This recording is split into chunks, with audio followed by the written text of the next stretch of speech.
मैं लगभग 2 साल से बम्बई में विचरण कर रही हूँ। मैंने पहला चातुर्मास दक्षिण बम्बई कालवा देवी में किया। उस समय मेरे अटैक आ गया था, लगभग रात्रि में 2:30 बजे हार्ट अटैक।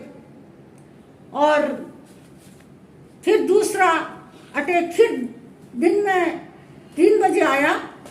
उस समय श्रावकों को पता लगा कि महाराज की तबीयत ठीक नहीं है, तो बम्बई का श्रावक समाज बड़ा ही सजग श्रावक समाज है, जागरूक है, दायित्व बोध को समझता है और विनय व समर्पण के साथ में तेरा पंथ के श्रावक समाज ने मेरे को संभाला और तत्काल अस्पताल ले गए। मेरे ओपन हार्ट सर्जरी हुई, उसमें कुछ मिस्टेक रह गई, ब्लड लीकेज होने लग गया।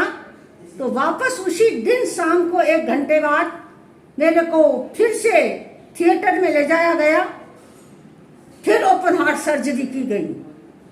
दोबारा ओपन हार्ट सर्जरी भी गुरु कृपा से, गुरु आशीर्वाद से सक्सेस हुई। इस सब में श्रावकों का बहुत बड़ा योगदान रहा है। यहाँ का श्रावक समाज विलासिता में, भौगोलिकता में, माया नगरी में रहते हुए भी बड़ा विनीत, समर्पित और धार्मिक आस्थाओं को लिए हुए है और धार्मिक प्रेरणाएं उनमें सदा से धरोहर से मिली हुई है। तेरा पंथ संघीय संस्कारों से वो सजे हुए हैं और उन्हीं का विकास कर रहे हैं। आचार्य श्री के चरणों में समर्पित है, क्योंकि तेरा पंथ धर्म संघ का श्रावक समाज, साधु समाज, साध्वी समाज एक गुरु के नेतृत्व में चलने वाला है, एक आचार विचार में चलने वाला है, अनुशासन, मर्यादा और संगठित व्यवहार के साथ में चलने वाला है। इसीलिए श्रावक समाज बड़ा ही समर्पित और वफादार श्रावक समाज है बम्बई का तेरा पंथ धर्म संघ का। ऐसे है कि 2 प्रकार की जैन धर्म में व्यवस्थाएं हैं, एक संघबद्ध और दूसरा एकल विहारी। तो संघबद्ध जहां होता है वहां श्रावकों की अपेक्षाओं के आधार पर श्रावक का साधुत्व पलता है और निर्विचार रूप से वो उसका सम्यक रूपेण पालन करता है। इसीलिए इसमें श्रावकों का बड़ा महत्वपूर्ण योगदान है श्रावक साधु के साधुत्व को पलाने में। संघबद्ध साधना में श्रावक साधु के लिए पोषक तत्व होते हैं। आगमों में बताया गया है, एक दृष्टि से श्रावकों को अम्मा की, माता पिता की उपाधि दी जाती है। एक दृष्टि से साधु उनके माता पिता है, त्याग की प्रेरणा देते, अध्यात्म की प्रेरणा देते, उनके कल्याण पथ पर उनको आगे बढ़ाने में वो ले जाते हैं। तिन्नानम तार्यानम, साधुओं का ये एक वाक्य है कि वो स्वयं आत्मा का कल्याण करते हैं और दूसरों को कल्याण के मार्ग पर ले जाते हैं। तो इसीलिए कहा जाता है कि श्रावक जो होते हैं, साधु कहीं भी गलती भी करता है तो भी श्रावक उसको वापस उसी पगडंडी पर लाने का प्रयास करते हैं। तो इसीलिए आहार में, पानी में, साधन, जितने भी उपकरण होते हैं उनको उपलब्ध करवाने में एकदम निर्विचार उपलब्ध, कोई पैसे से नहीं।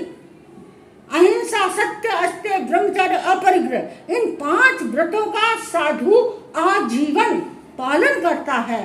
तो इसी प्रकार उनकी योग्य वस्तुओं को, उनके उपकरणों को जो काम में आने वाले हैं, दवाई, पानी, चिकित्सा संबंधी, आहार पानी संबंधी सारी उपलब्धि श्रावकों के माध्यम से होती है और श्रावकों के माध्यम से ही उसका सब कुछ पालन लालन भी होता है। तो इसीलिए श्रावक समाज, साधु समाज के साथ में श्रावक समाज का भी तांता अध्यात्म दृष्टि से बहुत महत्वपूर्ण जुड़ा हुआ है।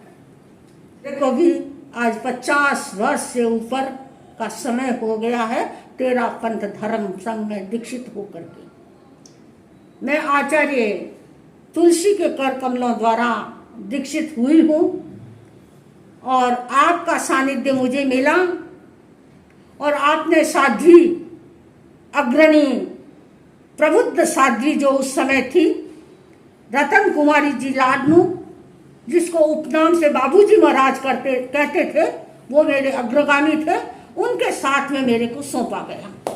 मेरा निर्देशन उनके निर्देशन में मेरा मार्गदर्शन चलता रहा, मेरा विकास होता रहा अध्यात्म का, ज्ञान दर्शन चारित्र तप का। और उसी के साथ साथ फिर आचार्य श्री के देवलोक के बाद में आचार्य महाप्रज्ञ जी ने इस पट को सुशोभित किया। उनके साथ ही उनके युग को भी मैंने देखा, बहुत अच्छा अध्यात्म का युग था। वो तो एक योगी पुरुष थे, अध्यात्म के अत्यंत ज्ञान के धनी थे।